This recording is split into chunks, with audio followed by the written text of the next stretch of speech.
actually wrapping up a series we've been doing during the month of Valentine's Day called Our Imperfect Family. And we kind of kicked off the series talking about our FOO factor, which stands for family of origin, talking about how we all come from imperfect families and we are part of an imperfect family. But how do we invite God into the messiness of our family so that we can be a blessing to them and them to us? And then last week we talked about marriage. And so today we're going to be wrapping up our series by talking about singleness. One of the things my goals is as a pastor is I want to try to help people think biblically through different issues, whether it's marriage or dating or singleness or single again. Like, how do we kind of navigate that from a biblical perspective? But the challenge is that none of us come to this with a clean slate, right? We have some cultural assumptions that we kind of have smuggled in whenever we look at relationships or we look at dating or marriage or things like that. In fact, oftentimes I'll tell people, if you want to know what some of the cultural assumptions are, what are the undercurrents of the world, what you have to do is listen to popular music. You'll get a sense of that. But what I also say is you should also listen to popular nursery rhymes. There's actually some templates for kind of how we do things in some of the nursery rhymes that we sing. In fact, how many of you guys remember this, like being in the schoolyard and you're kind of walking around and all of a sudden you see Matt and Taylor sitting next to each other, in first or second grade, and then what do you all do, right? We gather around them, we start singing, Matt and Taylor sitting in a... Come on, everyone, let's all sing along. You know the words. Kissing. First comes, then comes Matt in a baby carriage. Guys, give yourselves a hand. Great job. Tyler, you got to audition all these folks for the worship team. Now listen, I know this is like a funny, goofy, stupid song, but in some ways that's a little bit of the template that our culture gives us of how relationships are supposed to work, isn't it? I mean, don't we all kind of have this assumption, like this is how it works? First comes love, right? You meet that person. Maybe you meet that person on Hinge, or you both swipe right, or you find them somewhere, and you kind of get a crush on them, and that crush turns into flirting, and flirting turns into dating. First comes love. You meet the man or the woman of your dreams. First comes love, and then comes marriage. You're like, I want to build a life with this person. And you start planning this fairy book wedding, and you're kind of making the plans, and you're getting flowers, and you want a chocolate fondue and all these things. And then you're like, man, am I marrying a bridezilla? Like, she's making all these demands. And everyone around you is like, no, bro, you are the groomzilla. Like, you need to chill out. Like, calm down. Like, you start kind of pulling all these things together. And then comes baby. Right? Oh, our family's expanding. We're having kids. Okay, we need to move out of the city. We need to go to Jersey Shore. We need to go to Cogan Station. We need more space so that we can have our family. We need to buy a minivan. We need a stroller. All those kind of things. And that's kind of a little bit of the assumption that we have. First comes love, then comes marriage, then comes baby. But life's a lot messier than that, isn't it? Life doesn't always go that way. You can have something where first comes love, then comes marriage, and then comes no baby. You're struggling with infertility. Or first comes love, then comes marriage, and then comes a baby with special needs. This wasn't our plan A, God. And so oftentimes we're living by plan B or C or D or even maybe plan Z. Or how about this? First comes love, then comes marriage, then comes divorce. And we're kind of left with wondering what's going on. Or maybe for some of us, we're still waiting for first comes love. And we feel like we're in this kind of holding pattern. So that's why I think it's really important for us to talk about singleness. You see, singleness, I know that for some of you in here, we're going to talk about singleness today. And for some of you, you're married, you're like, okay, great. Like, I'm not single, Nathan. I don't know if this message is for me. Well, I want to encourage you to hang in there.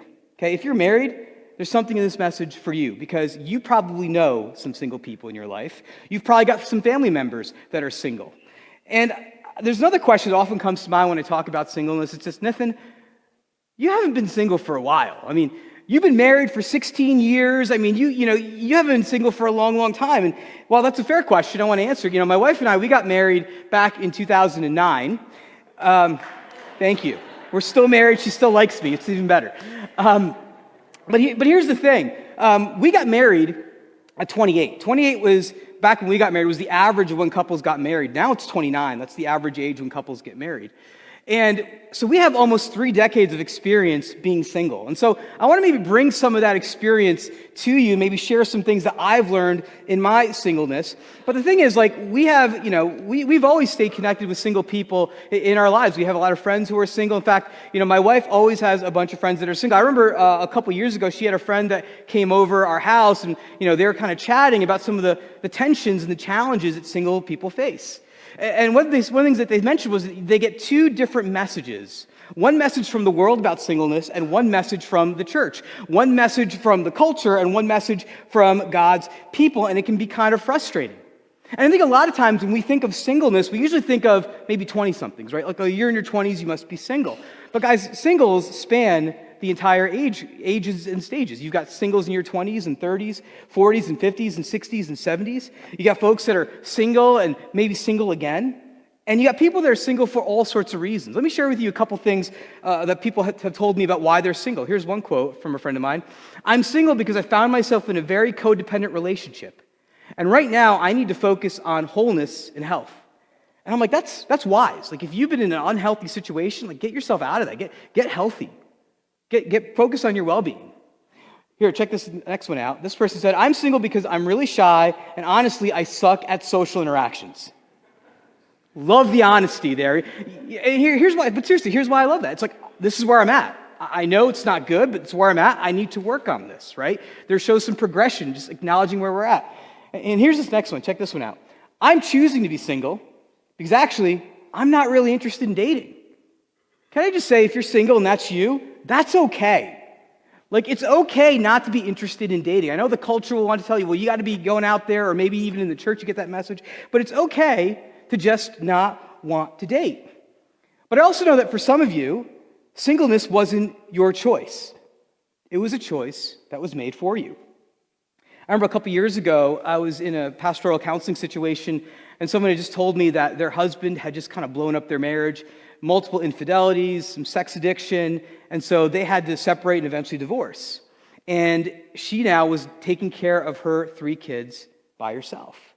And so she had to help her kids process that whole situation. She had to be mom and dad for those kids as they're going through all those things. And so we have a lot of single parents that are in those kind of situations. And maybe that's your situation here. Maybe you're in a situation where you're single not by choice. And I just want to say, as a church, we see you. And we love you. And we would love to come alongside of you in any way, whether it's through prayer, whether it's through meeting practical needs. We have an amazing deacon team who has been doing that for the past, 10 years of our church, coming alongside single parents to help them, encourage them, and pray for them. Let us know how we can help, because that really is our heart as a church. We want to be able to provide spiritual care and physical care in the midst of some of those really challenging situations. But another one of the reality is, in America today, I just looked up the statistic today, 49% of adults are single. So 49% of adults, that's almost the majority, that's basically half of people are either single or single again. And on the one hand, if you're single, you're getting 2 very different messages. One message you're getting is from culture is this: you're single? That's great. That's awesome. You do you. It's all about you. You should go and hang out and party and travel and go to the cell block and do all sorts of things that you want to do. Like, that's great. That's awesome. You're single. You can do whatever you want. It's your time to be selfish, right? But then the other message that you get from the church is, oh, you're single? That's great. You should serve more. You could be in kids ministry and youth ministry, and you could literally have every night of the week lined up for something where you can serve. Or maybe you get this one: oh, you're single? I'm so sorry. That's so sad for you. Hey, I have a cousin. I think you guys would be great because he's single and you're single. You have so much in common.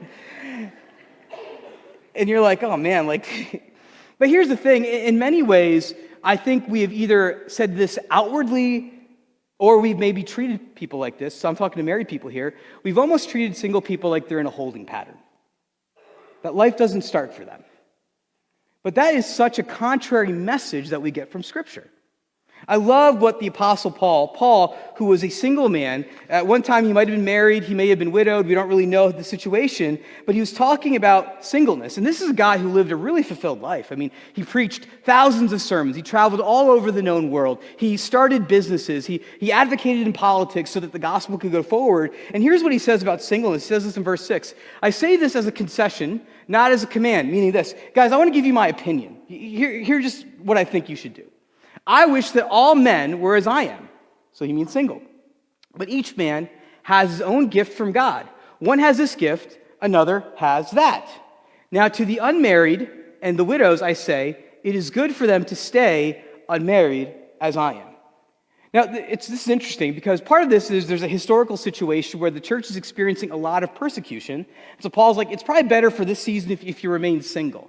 But I think more than that, I think Paul's also talking about this is a preference, that you would stay single. But he also says, hey, listen, I get it if you can't, right? Everyone has their own gift. And this is what I think that Paul says, which is really radical in the first century, but I think it's also radical for us today. It's this: singleness is a gift. Singleness is a gift. Some of you are like, singleness is a gift? Yeah, it's a gift I don't want. It's like I asked for an iPad for Christmas and I'm getting socks. Like, this is kind of lame.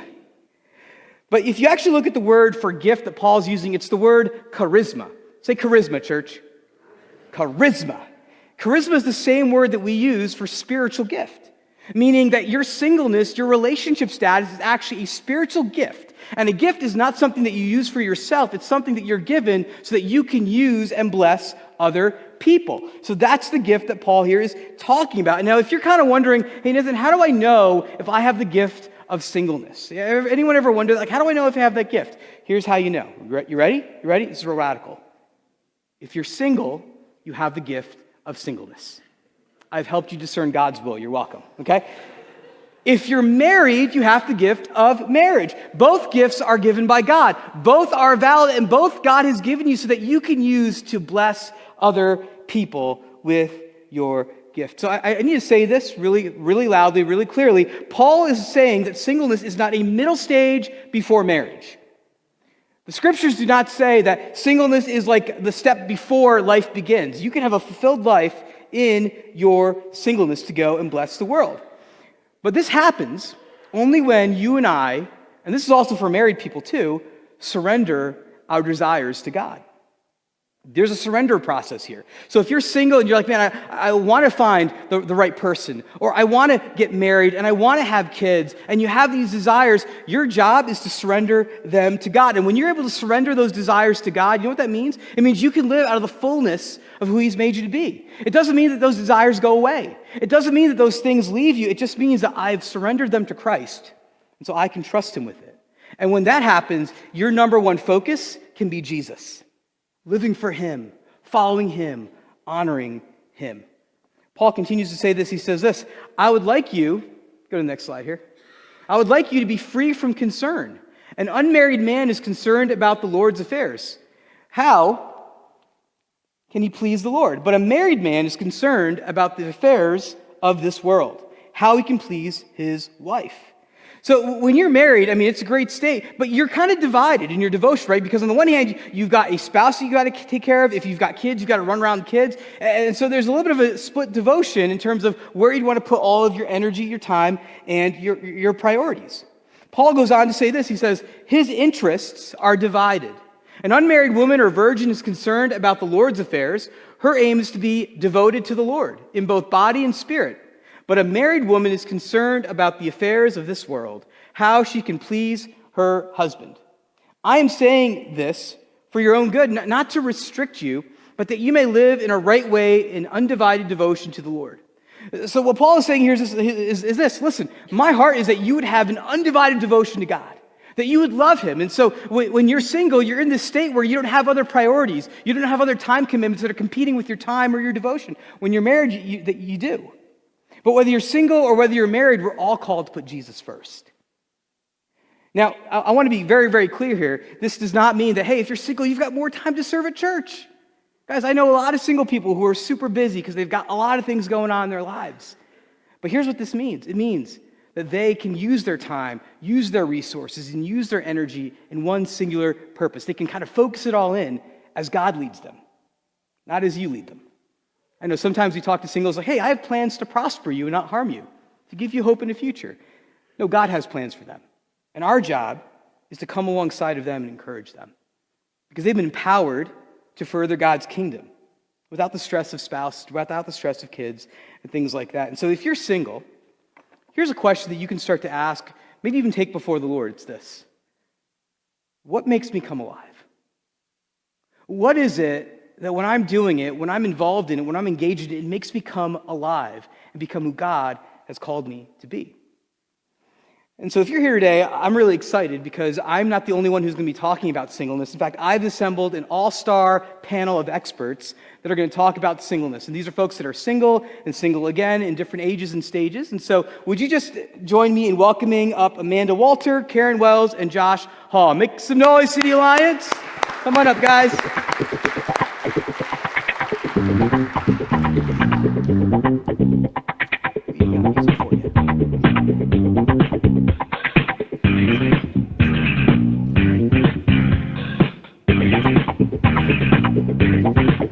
We'd like to have walk-up music for you as you come in.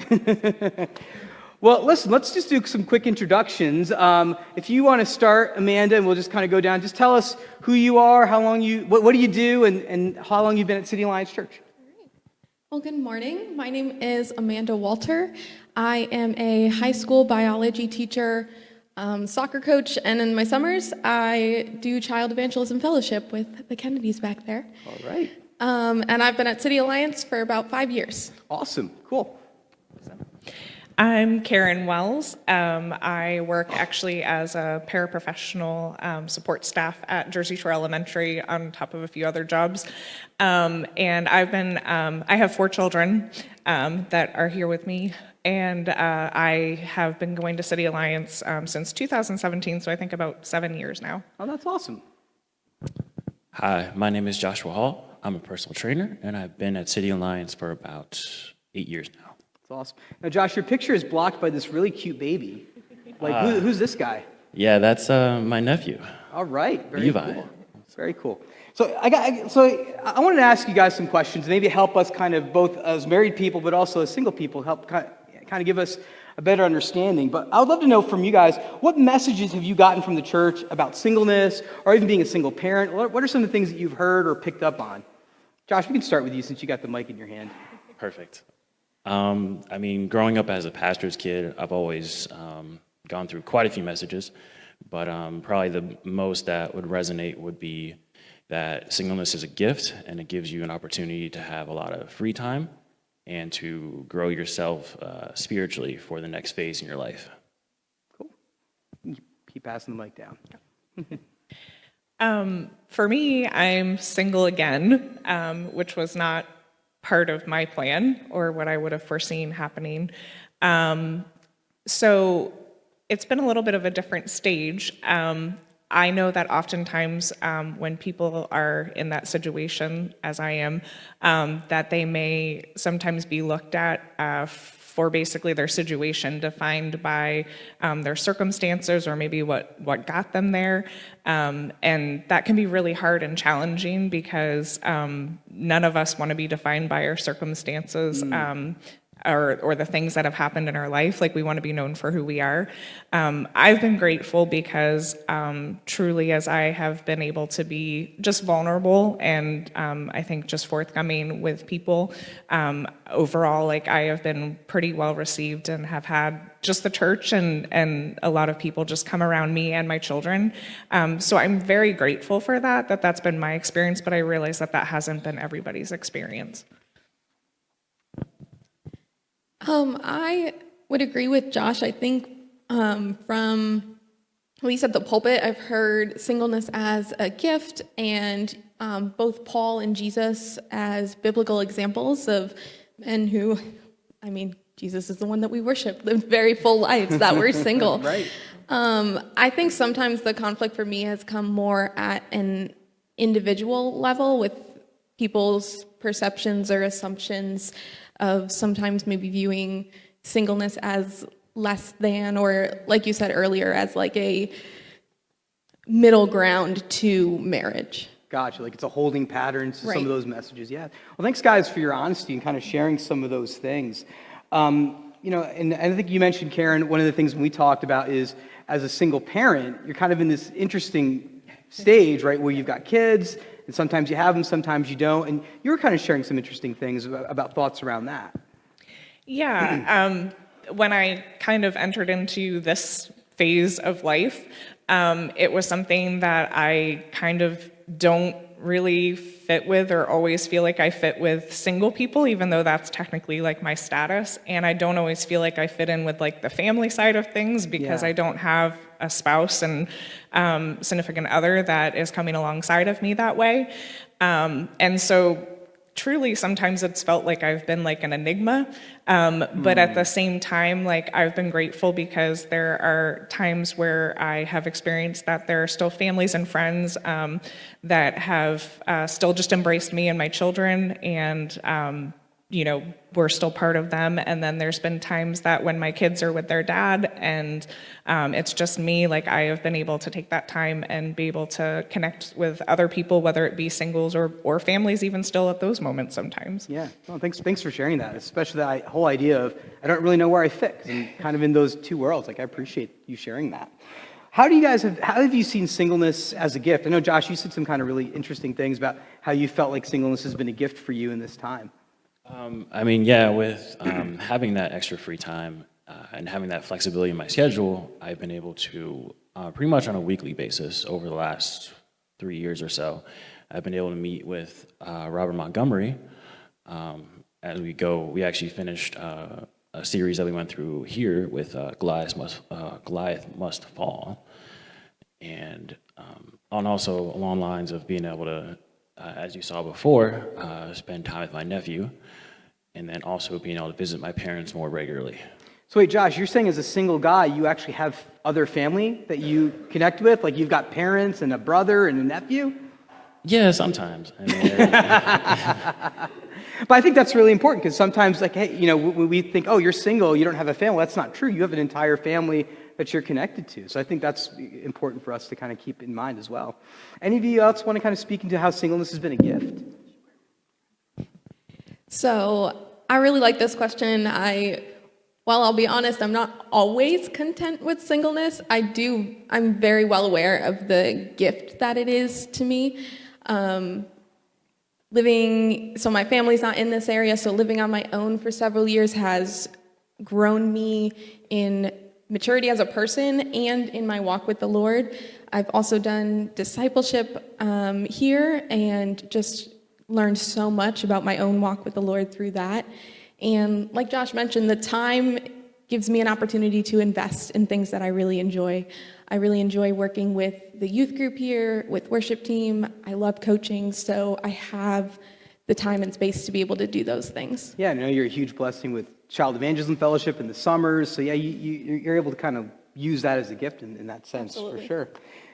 Go ahead, Karen. For me, again, there are some times that my kiddos are not with me, and I definitely miss them with that, but I have really tried to take those as also opportunities of trying to look at that in a positive way, where it has allowed me to sometimes connect with people more than when I maybe always, have parenting or if you would have a spouse. But at the same time too, like of just even being able to focus of working on me, like this has been a time where I was like, all right, like I just want to kind of become the healthiest version of me that I can and just kind of rediscover who God has created me to be, not defined by these other roles that I've played, but just getting kind of back in tune with him and with who he sees me as. Yeah, I love how you're kind of taking advantage of this time that you have. How can I prepare myself and get healthy so that I can be used by God in all these other ways? That's awesome, Karen. Well, let me ask you this. Like, if we've got some folks that are here who are... Oh, sorry, I'm jumping to the wrong question. How have you guys navigated things like loneliness and temptation? Because I know that's something that I'm sure you guys have struggled with or wrestled with. How have you navigated that and kind of worked through that? Any one of you can start. I know for me, like, one of the basic things for that has been trying to pour into my relationship with my children. Like, I am really grateful to have them as part of my life. Definitely helps. But also just being able to connect with other people and just have community. It's been really helpful just to have those people that I can text or call when I'm in those moments. It doesn't always mean it's easy to reach out when you're feeling that way, but to be just honest and open. I am grateful for those who've received me well and just still are willing and up for doing things sometimes, or just being a listening ear. So just that community is like super important. Especially when you sit around people that you can be vulnerable with and be honest and open. That's great. Yep. I'll echo that as well. So for me, I put community as a non-negotiable for myself, and I say it that way because I am definitely a little more introverted, so that may not always come naturally, but I know, especially in this time of singleness, it's important that I make that a priority. So for me, that looks like city group, and also just intentionally planning time with other friends that are believers that we can just hang out and chat and share in our lives together. That's good. Good. Josh, you have anything you want to add to that? I mean, yeah, just to continue along with that and just trying to be more intentional with spending time with friends and family. And then also just other activities outside the church, such as in the past with house shows at Josh and Kendra's, Mosaics, with the community around that. But yeah, and then just being able to, enjoy time and. Yeah. Well, I think the word that comes to mind is intentionality, right? Intentionally seeking community out and connection and things like that. So what would you say to someone who's here today or watching online and they're single right now, but they don't want to be? Are there any kind of words of wisdom that you would want to share with them? Josh, why don't you start since you got the mic? Perfect. Probably the easiest thing would be, and it sounds cheesy, but that it's all about God's timing. He knows when the right time is for you, even though you may think you may have the right timing for yourself. God has it all planned out, and He'll know when you're ready for the next step in your relationship. Yep, that's good. I think for me, it's basically, I kind of had said, just that I've been trying to use this time, since it's been given to me, of just kind of rediscovering myself and kind of focusing on God's truths and who He sees me as. That's brought a lot of healing in my circumstances and tried to put me in a better perspective and place, I think, of just being able to stay more focused on that.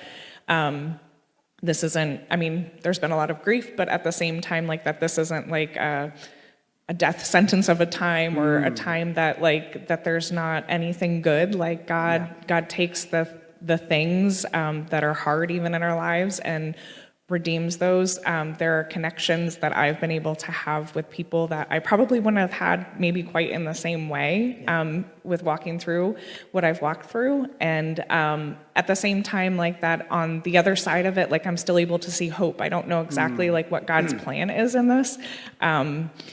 I don't know if I will end up, being married again someday or not. It's not that I don't have those desires, but at the same time, I have just put those kind of in God's hands and just see that, He knows what's best for me. He knows what's ahead. And I want to kind of just continue to live in those truths and be true to obviously doing what I need to do as a mom for my kids and stuff as well. But just that hope is there. Yeah, I think what you said to me the other day was that you still have the hope that God has good plans for your life. Yeah. And I think that's such a powerful, powerful thing to keep in mind. Yeah, keeping that in perspective, I think, helps to keep the current in better focus. That's great. That's great. How about you, Amanda? So, single and don't want to be, I would start with bringing that to the Lord. It's not a surprise to Him anyways, but He wants that from us, for us to come to Him honestly. You asked earlier, what makes you come alive? find those things and invest in those things. And lastly, I would ask you to challenge your perspective on singleness and ask yourself if you're viewing this as like a time of waiting. So and we'll give credit where credit is due. This was a podcast I listened to, Tara Lee Cobble, but she brought out this point of a lot of times we as singles view this season as a season of waiting, versus viewing it in light of God's will for us to serve him, to grow in our walk with him, to love him more. And when we do that, we can come to a relationship, if that's the Lord's will for us, with a full life, rather than coming to that relationship, to that other person looking for fulfillment, because that's not the intent of that for us. I think that resonates, right? We want to come to someone with a full life, not looking for fulfillment from them. And I remember, when Jack and I was, getting married, like in our late 20s, like we had done some traveling, we had been involved in missions, kind of all over the world. And I know some of you guys in crew, you guys are getting ready to go on mission and things like that. So there's all these opportunities that you can definitely, you don't have to wait. Life can still be fulfilling, and you can bring that fulfillment to someone and even to your communities as well. Amanda, we're going to start with you, because I think you got a word for us. What would you say to us married folks out here? Go ahead, don't be nice to us. Challenge us, bring it. Don't be nice to, you guys have been so great to me. Thank you. So I'd echo what I was just saying of challenge your perspective on the singles in your life. Are you viewing them as in a waiting stage? And I think along with that, are you viewing relationship status, singleness, married, single again, as a gauge of spiritual maturity? Because I think sometimes those things get intertwined when they shouldn't. Where we're at in our relationship status is not necessarily a reflection of spiritual maturity. God has us all in different stages, and we grow differently in those different stages. Yeah, that's great. I think for me, just like I kind of had started out in the beginning of saying, I am grateful just in the times when I am not seen for my relationship status and seen kind of as the enigma that sometimes I can feel like, in the sense that I can have relationships with married people, and my kids can have, their friends, and we can still hang out together as families, because that's what we are. I'm a family with my kiddos. But then also at the same time, I can hang out with single people, whether my kids are present or not. It's something where really our relationship status, I know sometimes goes hand in hand with those that we end up spending more time with, but at the same time, maybe trying to break down some of those natural inclinations and make sure that we're being still more inclusive, because those relationships are very valuable. And I know I can think of many different friends that I have in different circumstances, and I'm very grateful for the pouring in that they do for me, the pouring in that they do for my children, and just pray and hope that obviously that's mutual for them as well. But yeah. That's awesome. I guess in a broad sense, just to make us feel included, whether it's a group event or just something going on in the church that we may not know about, just to be that. So you want to come and hang out at my house with my messy house with my messy kids and all the chaos that's all part of that? Yeah, sure, why not? Okay. Sounds like fun. Yeah, for us married folks, let's capture this for a second, because I think there's something to this, including singles into our lives. I think this is something that my wife has always done well. When we first had kids, when you have little kids, you're like, all right, I got to protect my time. But one of the things she'd always do is she'd always be on the phone with a college student or somebody who's single. It's like, hey, I'm going grocery shopping. Do you want to come? And they'd always say yes, and they would always come. And it was twofold. One, it was a way for my wife to hang out with these young singles, to invest in them and to disciple them, but also for them to hold our kids while she was able to shop. So it's a twofer here, giving you some tips and tricks for you young married folks there. But because I think that's important. We are the imperfect family of God. Amen? And that's an opportunity for us to include everyone as part of the family. And so that's great. That's awesome. All right, final words. Anyone got something that's burning on your heart that you want to share with our church? Karen's got something. I can tell. Not sure. I mean, I feel like I've said this already, so I don't want to reiterate too much, but just remember that each of us, we may have our different roles that we play. We have that when we have our jobs, we have that when we have these different relationship or family status things. But at the same time, at the end of the day, I think all of us can resonate with that. We just want to be known and valued and loved and seen for who we are. And so in the messiness of this world, and sometimes just those normal breakdowns of kind of interactions and stuff, that just, again, just making sure that we're looking at each other, not judged by our past, not judged by our circumstances, but just allowing that room to be known and fully loved and valued for who we are. That's awesome. Guys, thank you so much for coming up here, being vulnerable and honest and open. This was a gift. Thank you. Let's hear it for them, guys. Can you give this to me? I want to invite the worship team to come back up. We're going to wrap this up, but I want to go back to the words that Paul said to us here. In 1 Corinthians 7:35, he says this. He says, "I'm saying this for your own good, not to restrict you, but that you may live in a right way in undivided devotion to the Lord." Say undivided, church. That's God's heart, whether you're single or that you're married, is that we would be having an undivided devotion, undivided worship, and undivided love for God. And this is the issue this is the heart of it, right? If you want contentment in your singleness, and sometimes as married people, if we want contentment even in our marriages and fulfillment, it starts with this: to make Jesus your first love. At the end of the day, it's about putting Jesus first. If you have desires for a spouse, surrender it to Jesus. If you have desire for kids and family, surrender it to Jesus. When you surrender your desires to Jesus, you can trust that He's holding on to them. And He will work all things out, all things that are good in His time. Make Jesus your first love. And so if you're a follower of Jesus here, that you're watching online or you're here today, and maybe that's what you're struggling with, I want to remind you, Jesus says, "Come. I stand at the door and knock. Let me in. Make me your first love again. Make me the number one priority over all things."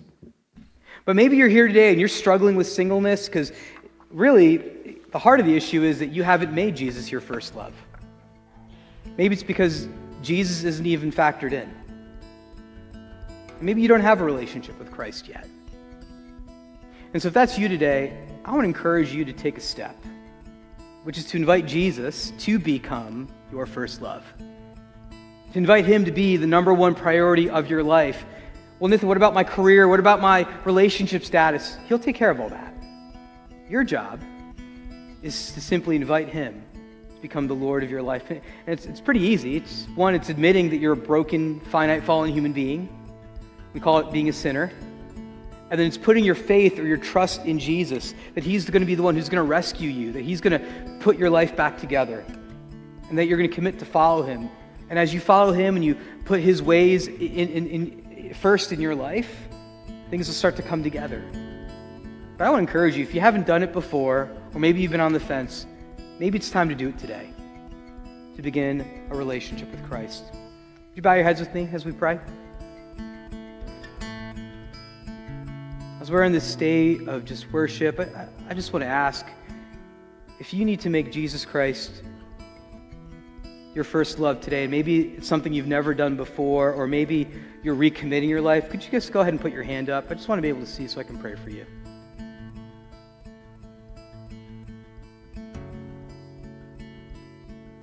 Awesome. You can go ahead and put your hands down. I see you. If that's you today, I want you to pray this prayer after me. You can repeat it out loud. In fact, I'm going to ask our entire congregation to repeat after me because it's important for us who are followers of Jesus to remind ourselves the gospel and to put Jesus first. So go ahead and repeat these words after me, church. Lord Jesus, I admit that I'm a sinner and that I need a Savior. Thank you for rescuing me from the kingdom of darkness and bringing me into the kingdom of light. I commit to follow you all the days of my life.